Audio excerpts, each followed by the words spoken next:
All right. No human remains found 2 years after claims of mass graves in Canada.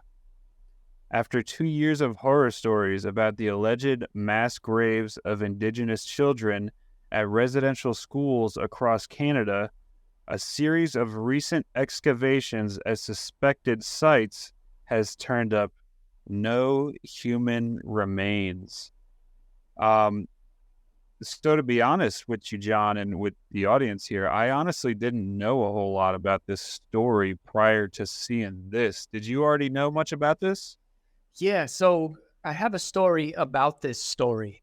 Um, when we were going to Guatemala 2 years ago, um, we were just at the gate, except our luggage was with us, right? And we went to where our luggage was going to be. We didn't just let our luggage go without us. Must be So, nice.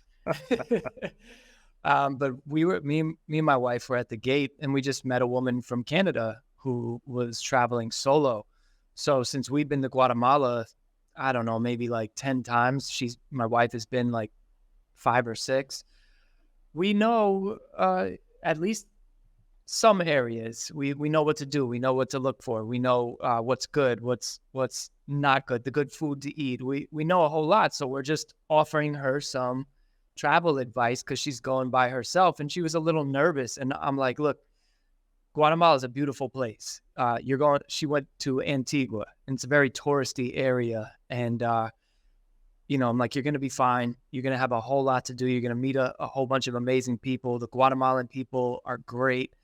And I don't know how it went from that to, probably because we spoke about the schools that we build out there and how we build them in indigenous neighborhoods, if you could call it, up in the mountains, in the rural areas. So that went to her discussing how there was these mass graves of indigenous people found by, whatever technology they were claiming found them in Canada. And there was all of these kids that were massacred by Christians. And me and my wife, this lady doesn't know we're Christian. and she just goes on rambling about this. And she was a really nice lady. So don't take me speaking about her as like, wow, she was this evil person. I just think she was misinformed on it. But she went off on this tangent about the evils that these Christians have done. And look, some Christians have done some pretty evil things, but apparently 2 years later, we now know this is not one of them, right? Yeah.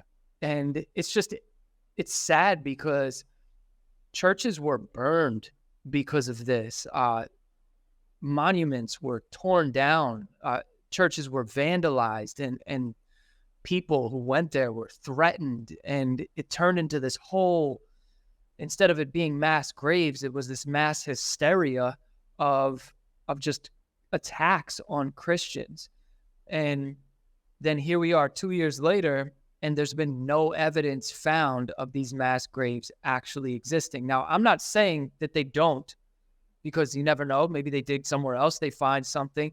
But all I'm saying is, if we don't have all the information about something, and then we build a whole entire story around it, this nightmarish story of these evil Christians who massacred all these indigenous children, and those stories cause violent lashbacks to whether it's churches or whether it's people.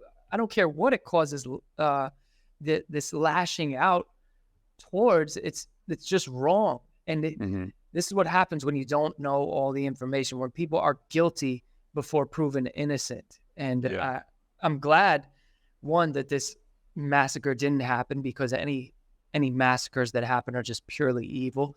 But I'm also glad that it hasn't happened, so we can hopefully, as a society, look at things like this and say, all right, I'm going to wait before I jump out the window. I'm going to wait till I gather all of the information. Thanks so much for watching that clip from the Why Jesus podcast. If you want to see the full episode, click right here, and you can also find us on all streaming services. God bless.